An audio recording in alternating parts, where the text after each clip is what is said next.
ഒരു വീട്ടിൽ രണ്ട് ഭർത്താവെന്ന നിലയിൽ ജീവിക്കുന്ന ഒരു സ്ത്രീയുടെ കഥയാണ്. അപ്പോൾ നമുക്ക് നേരെ കഥയിലേക്ക് കടക്കാം. അതിനു മുന്നേ ഈ കഥ ആരുടെയെങ്കിലും ജീവിതമായിട്ട് എന്തെങ്കിലും സാദൃശ്യമോ സാമീപ്യമോ ഉണ്ടെങ്കിൽ ദയവ് ചെയ്ത് ക്ഷമിക്കുക. രചന വിവാഹം കഴിഞ്ഞ് സുരേഷിൻ്റെ വീട്ടിലെത്തിയിട്ട് വെറും 1 മാസം ആയതേയുള്ളൂ. സുരേഷ് ഒരു സോഫ്റ്റ്വെയർ എഞ്ചിനീയറാണ്. സുരേഷിൻ്റെ ഭാര്യയാണ് രചന. അതുകൊണ്ട് തന്നെ അത്യാവശ്യം പഠിപ്പൊക്കെ ഉള്ളൊരു കുട്ടി തന്നെയാണ് രചന. എങ്കിലും BEd കഴിഞ്ഞതിന് ശേഷം മറ്റു ജോലിക്കൊന്നും തനിക്ക് പോകാൻ താല്പര്യമില്ല എന്ന രീതിയിലാണ് രചന സുരേഷിനോട് പറഞ്ഞത്. സുരേഷിൻ്റെ വീട്ടിൽ സുരേഷിൻ്റെ അച്ഛനും അമ്മയും കൂടാതെ സഹോദരനുമുണ്ട്. അവർ 5 പേരും വളരെ സന്തോഷത്തോടു കൂടിയാണ് ജീവിക്കുന്നത്. സുരേഷ് ആണെങ്കിൽ രചനയ്ക്ക് എല്ലാ തരത്തിലുള്ള സ്വാതന്ത്ര്യവും നൽകിയിട്ടുണ്ട്. അതുകൊണ്ട് തന്നെ അവൾക്ക് ഒന്നിനെയും പേടിയില്ലാതെ തന്നെയാണ് അവിടെ ജീവിക്കുന്നത്. സുരേഷ് രാവിലെ ജോലിക്ക് പോയി കഴിഞ്ഞാൽ രചന വീട്ടിൽ അമ്മയെ സഹായിക്കാറാണ് പതിവ്. അതും സഹായം എന്നൊരു പേര് മാത്രമേ ഉള്ളൂ. അമ്മ തന്നെയാണ് എല്ലാ ജോലികളും ചെയ്തു തീർക്കുന്നത്. അപ്പോൾ സഹോദരൻ ഇതുവരെ ജോലിയൊന്നും കിട്ടിയിട്ടില്ല. അതുകൊണ്ട് തന്നെ ജോലിക്ക് ശ്രമിച്ചു കൊണ്ടിരിക്കുകയാണ്. അപ്പോൾ വീട്ടിൽ നിന്ന് തന്നെയാണ് ജോലിക്കുള്ള ശ്രമം. പുറം രാജ്യങ്ങളിൽ പോയി ജോലി ചെയ്യുന്നത് സുരേഷിൻ്റെ അച്ഛന് തീരെ ഇഷ്ടമല്ല. അതുകൊണ്ട് തന്നെയാണ് 2 മക്കളും നാട്ടിൽ തന്നെ ജോലി വേണമെന്നുള്ള നിർബന്ധം അവർക്കുണ്ടായത്. സുരേഷിൻ്റെ ജോലി ഒരു സോഫ്റ്റ്വെയർ ജോലി ആയതിനാൽ തന്നെ മിക്കവാറും, അതായത് ഒരു ദിവസം 3/4 ഭാഗവും അവൻ ജോലിക്ക് വേണ്ടിയിട്ടാണ് മാറ്റിവെക്കുന്നത്. അതുകൊണ്ട് തന്നെ രചനയ്ക്ക് ചെറിയൊരു നീരസമൊക്കെ ഉണ്ടായിരുന്നു. അങ്ങനെ പോകെ മാസങ്ങൾ ഒരുപാട് കഴിഞ്ഞു. ഇന്നേ വരെ അവർക്ക് ഒരു കുഞ്ഞ് ഉണ്ടായിട്ടില്ല. രചനയ്ക്ക് ഒരു കുഞ്ഞ് എത്രയും പെട്ടെന്ന് വേണമെന്ന് വളരെ നിർബന്ധമായിരുന്നു. എന്നാൽ സുരേഷിനാകട്ടെ ഞങ്ങൾ ജീവിതമൊക്കെ ജീവിച്ച് ഒന്ന് പഠിച്ചതിന് ശേഷം മാത്രം കുഞ്ഞ് മതി എന്നുള്ള രീതിയിലായിരുന്നു. രചന ഒരുപാട് തവണ സുരേഷിനോട് ഇത് സൂചിപ്പിക്കുകയും ചെയ്തിരുന്നു. പക്ഷേ സുരേഷിനാവട്ടെ ജോലിയുടെ തിരക്ക് കാരണം ഇപ്പോൾ ഒരു കുഞ്ഞുണ്ടായി കഴിഞ്ഞാൽ നീ തനിയെ അതിനെ നോക്കേണ്ടി വരില്ലേ, എനിക്ക് അതിലൊന്നും ശ്രദ്ധിക്കാൻ പറ്റില്ലല്ലോ, ഒന്ന് സെറ്റിലായതിനു ശേഷം നമുക്ക് കുഞ്ഞുങ്ങളെ പറ്റി ചിന്തിക്കുന്നതല്ലേ നല്ലതെന്ന് രചനയോട് ഒരുപാട് തവണ പറഞ്ഞിട്ടുണ്ട്. പക്ഷേ ഈ ഒരു പറച്ചിൽ തന്നെ അവരുടെ ഉള്ളിൽ ഒരുപാട് അകലം ഉണ്ടാക്കിയിരുന്നു. രചനയ്ക്ക് സുരേഷിൻ്റെ കയ്യിൽ നിന്നും അവൾ ആഗ്രഹിക്കുന്ന തരത്തിലുള്ള ഒരു ജീവിതമല്ല കിട്ടിയിരുന്നത്. അതായത് അവൾ വളരെ സമ്പത്തോടു കൂടി ജനിച്ചൊരു പെണ്ണാണ്. അതുകൊണ്ട് തന്നെ അവളുടെ സ്വപ്നങ്ങളും അതിലേറെ വലുതായിരുന്നു.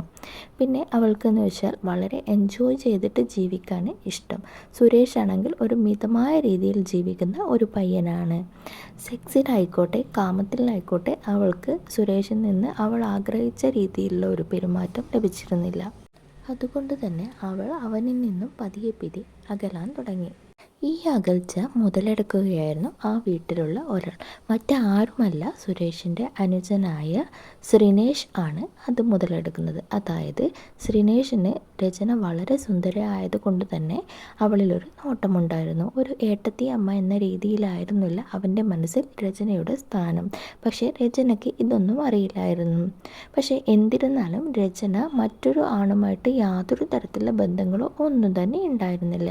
രചനയ്ക്ക് സുരേഷ് നിന്ന് താൻ ആഗ്രഹിക്കുന്ന രീതിയിലുള്ള ഒരു കെയറിങ് കിട്ടുന്നില്ല എന്നുള്ള പരിഭവമായിരുന്നു. അപ്പോൾ ഇത് നല്ലൊരു സന്ദർഭമായി എടുത്ത് പതിയെ സുരേഷിൻ്റെ ഭാര്യ, അതായത് രചനയോട്, തൻ്റെ ഏട്ടത്തിയമ്മയോട് ശ്രീനേഷ് മെല്ലെ അടുക്കുകയായിരുന്നു. രചനയ്ക്ക് ഇതൊന്നും മനസ്സിലായില്ല. അവർ തമ്മിൽ ഒരുപാട് സമയം ഒരുമിച്ച് കുക്ക് ചെയ്യുകയും ഒരുപാട് പുസ്തകങ്ങൾ വായിച്ച് ഒരുമിച്ച് രസിച്ച് കളിച്ച് നടക്കുകയും അതുപോലെ തന്നെ വീട്ടിലെല്ലാ കാര്യത്തിലും രചനയോട് കൂട്ടുകൂടാൻ വേണ്ടിയിട്ട് ശ്രീനേഷ് പ്രത്യേകം ശ്രദ്ധിച്ചിരുന്നു. അങ്ങനെ തന്നെ സുരേഷിൽ നിന്ന് ലഭിക്കാത്ത എന്തോ ഒരു പ്രത്യേക തരം കെയറിങ് രചനയ്ക്ക് ശ്രീനേഷിൽ നിന്ന് ലഭിക്കുന്നതായി അവൾക്ക് തോന്നി. അതുകൊണ്ട് തന്നെ തൻ്റെ ഭർത്താവായ സുരേഷിന് കൊടുക്കുന്നതിനേക്കാൾ ഒരുപാട് ടൈം അവൾ ശ്രീനേഷിന് വേണ്ടി കണ്ടെത്തിയിരുന്നു. പോകെ സുരേഷ് വീട്ടിൽ വന്നാൽ മാത്രം സുരേഷിനെ കുറിച്ച് ചിന്തിക്കുന്ന രീതിയിലായി രചനയുടെ പെരുമാറ്റം. എന്നാലും അവൾ മറ്റൊരു രീതിയിൽ അവളുടെ അനിയനെ കണ്ടിട്ടില്ല. പക്ഷേ ശ്രീനേഷിൻ്റെ മനസ്സിലാകട്ടെ കൂടുതൽ അടുപ്പം ഏട്ടത്തിയമ്മയോട് വന്നുകൊണ്ടേയിരുന്നു. അങ്ങനെ ഒരു ദിവസം അമ്മയും അച്ഛനും ഒരു വിവാഹത്തിന് പോവുകയും സുരേഷ് ജോലിക്ക് പോകുകയും ചെയ്തു. അപ്പോൾ വീട്ടിൽ തനിച്ചായ രചനയുടെ അടുത്ത് വന്ന് ശ്രീനേഷ് ഒരു കാര്യം ആവശ്യപ്പെട്ടു. ആദ്യമൊക്കെ അത് കേട്ടപ്പോൾ രചന വല്ലാതെ പതറിയിരുന്നു. അവൾക്ക് അവളുടെ മനസ്സിനെ ഒന്ന് നിയന്ത്രിക്കാൻ വേണ്ടി കുറച്ച് സമയം എടുക്കേണ്ടി വന്നു. ശ്രീനേഷ് ചോദിച്ചു, ഏട്ടത്തിയമ്മ എത്ര കാലമായി ഇതുപോലെ ജീവിക്കുന്നു? എനിക്ക് തോന്നുന്നില്ല ഏട്ടത്തിയമ്മയ്ക്ക് എൻ്റെ ഏട്ടനിൽ നിന്ന് ഒരു കുഞ്ഞിനെ ലഭിക്കുമെന്ന്. ഏട്ടത്തെ അമ്മയ്ക്കാണെങ്കിൽ കുഞ്ഞിനെ വേണമെന്ന് അതിയായ ആഗ്രഹവുമുണ്ട്. അപ്പോൾ ശ്രീനേഷ് എന്താണ് പറഞ്ഞു വരുന്നതെന്ന് രചനയ്ക്ക് തീരെ മനസ്സിലായില്ല. നീ എന്താണ് ചെറുക്ക പറയുന്നതൊന്ന് വ്യക്തമായി പറയൂ എന്ന് രചന ശ്രീനേഷിനോട് ആവശ്യപ്പെട്ടു. ഏട്ടത്തിയമ്മേനോട് ഞാനൊരു സത്യം പറയാം. ഏട്ടത്തിയമ്മ ഇവിടെ വലതുകാൽ വെച്ച് കയറിയപ്പോൾ തന്നെ ഞാൻ ഒരിക്കലും ഏട്ടത്തിയമ്മയെ ഒരു ഏട്ടത്തിയായിട്ടുള്ള കണ്ണുകൊണ്ടല്ല കണ്ടിരുന്നത്. എനിക്ക് ഏട്ടത്തിയെ വളരെ ഇഷ്ടമാണ്. അത് ഏട്ടത്തി വിചാരിക്കും പോലെയുള്ള ഒരു ഇഷ്ടമല്ല. എനിക്ക് ഏട്ടത്തിയോട് എല്ലാ രീതിയിലുള്ള അടുപ്പവും വേണം. അതായത് ശാരീരികമായിട്ടും എനിക്ക് ഏട്ടത്തിയോട് അടുപ്പം വേണം. ഇത് കേട്ടതും രചന ഒന്ന് ഞെട്ടി. നീ എന്താണ് ശ്രീനേഷ് പറയുന്നത്? നിനക്ക് വല്ല ബോധവുമുണ്ടോ? ഏട്ടത്തിയമ്മേ, ഞാൻ പൂർണ്ണ ബോധത്തോടു കൂടിയാണ് സംസാരിക്കുന്നത്. എനിക്ക് ഏട്ടത്തിയമ്മയെ ഒരുപാട് ഇഷ്ടമാണ്. എനിക്ക് ഏട്ടത്തിയമ്മയെ സ്വന്തമാക്കണമെന്ന് വളരെ ആഗ്രഹമുണ്ട്. നമ്മളെല്ലാവരും മറ്റാരും ഈ ഒരു കാര്യം അറിയില്ല. ഏട്ടത്തിയമ്മ എന്നോടൊന്ന് സഹകരിക്കണം. അവൾ ഒരുപാട് ആലോചിച്ചു. ഏട്ടത്തിയമ്മയ്ക്ക് തോന്നുന്നുണ്ടോ ഇനിയൊരു കുഞ്ഞിനെ ലഭിക്കുമെന്ന്? ഏട്ടനിൽ നിന്ന് ഒരു കുഞ്ഞിനെ ഏട്ടത്തിയമ്മയ്ക്ക് എന്തായാലും ലഭിക്കാൻ പോകുന്നില്ല. അങ്ങനെയാണെങ്കിൽ ഏട്ടത്തിയമ്മയ്ക്ക് എന്നോടൊന്ന് ചേർന്ന് നിന്നൂടെ? ഞാൻ രചനയുടെ എല്ലാ ആഗ്രഹങ്ങളും സാധിപ്പിച്ചു തരാം.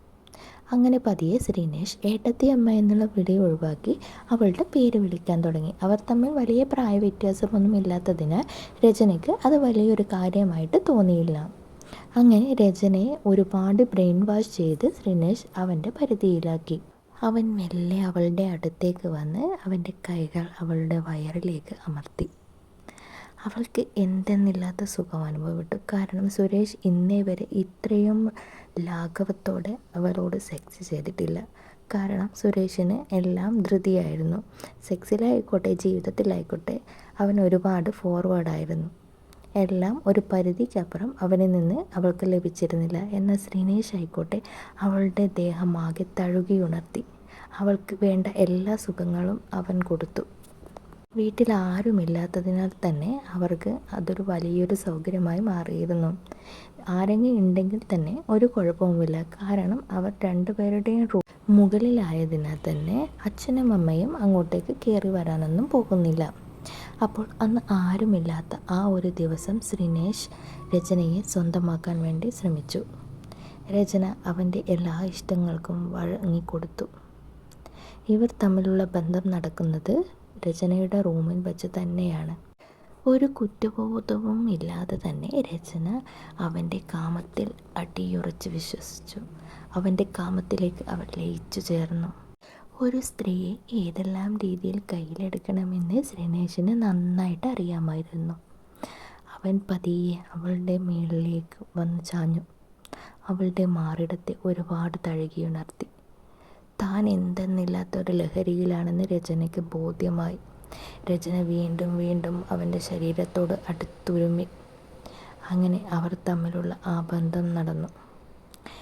രചനയും ശ്രീനേഷും ഒന്നായി.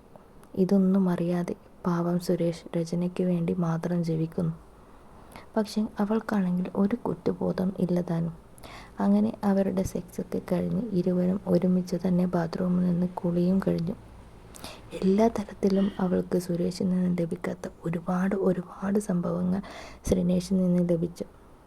ഇത് ഒരു ദിവസമല്ല 2 ദിവസമല്ല. അവൾക്ക് ഇപ്പോൾ കുഞ്ഞെന്നതിലുപരി കൂടുതൽ ശ്രീനേഷിനോട് സെക്സിൽ ഏർപ്പെടാനാണ് താല്പര്യം. ശ്രീനേഷിനും അങ്ങനെ തന്നെ. അങ്ങനെ ഇരിക്കെയാണ് ഒരു ദിവസം ശ്രീനേഷിൻ്റെ വിവാഹക്കാര്യം വീട്ടിലെടുത്തിരുന്നത്. ശ്രീനേഷിനായിക്കോട്ടെ രചനയ്ക്കായിക്കോട്ടെ അതിൽ ഒരു താല്പര്യമില്ല. കാരണം താൻ ഇന്നേ വരെ കണ്ടതിൽ വെച്ച് ഒരു വളരെ സുന്ദരിയായ സ്ത്രീയാണ് രചന.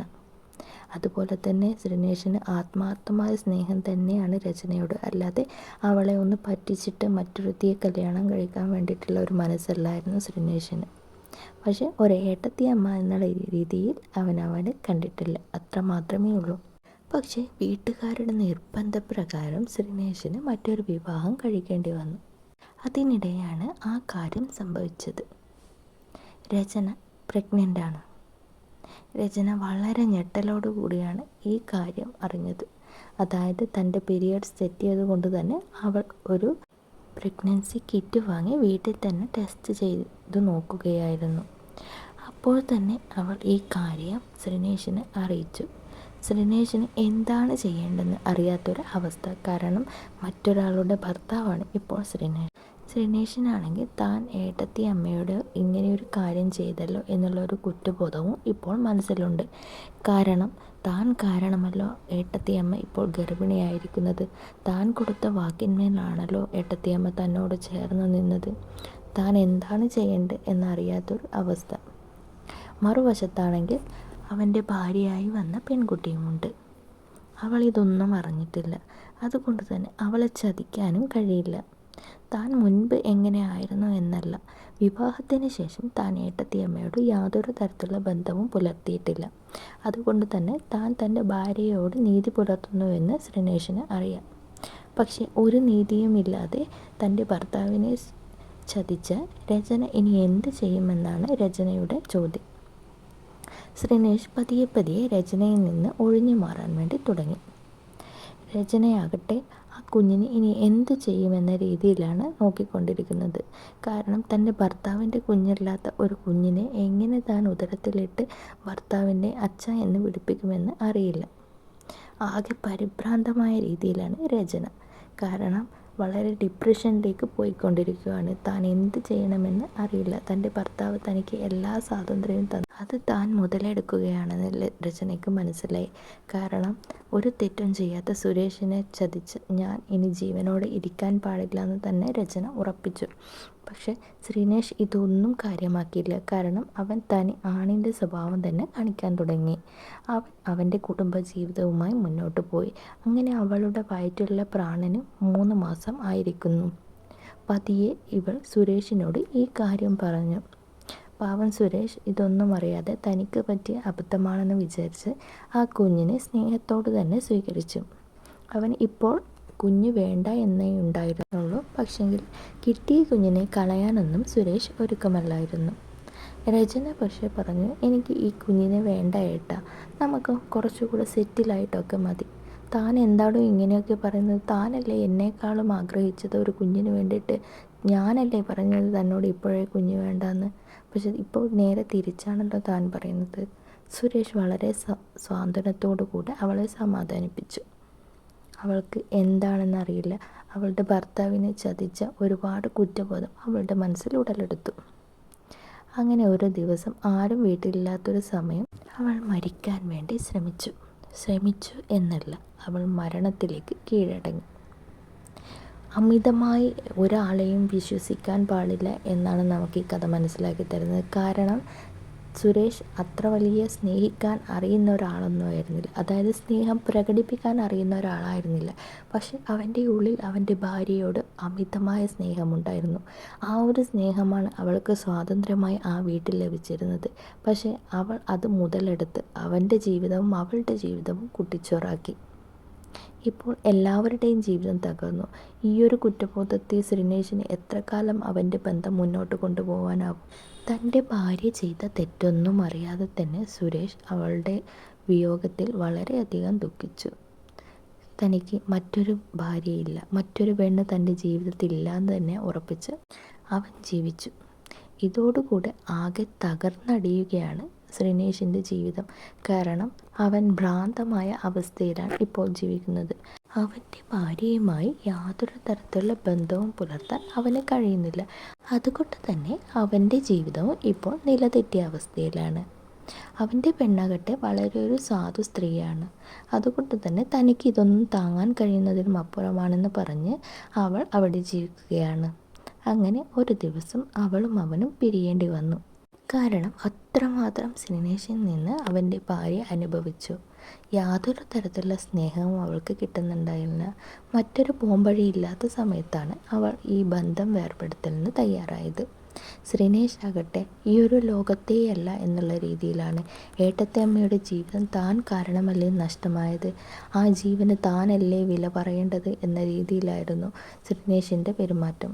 അതും ശരി തന്നെയാണ്. കാരണം ശ്രീനേഷ് എന്ന ഒറ്റ ഒരാളാണ് ഈ അബദ്ധമൊക്കെ വിളിച്ചു വരുത്തിയത്. അങ്ങനെ ശ്രീനേഷും പതിയെ മരണത്തിലേക്ക് കീഴടങ്ങുകയാണ് ചെയ്തത്. അങ്ങനെ ആ വീട്ടിലെ 2 ജീവനുകൾ ഇല്ലാതെയായിരിക്കുകയാണ് ഒരാളുടെ അശ്രദ്ധ കാരണം.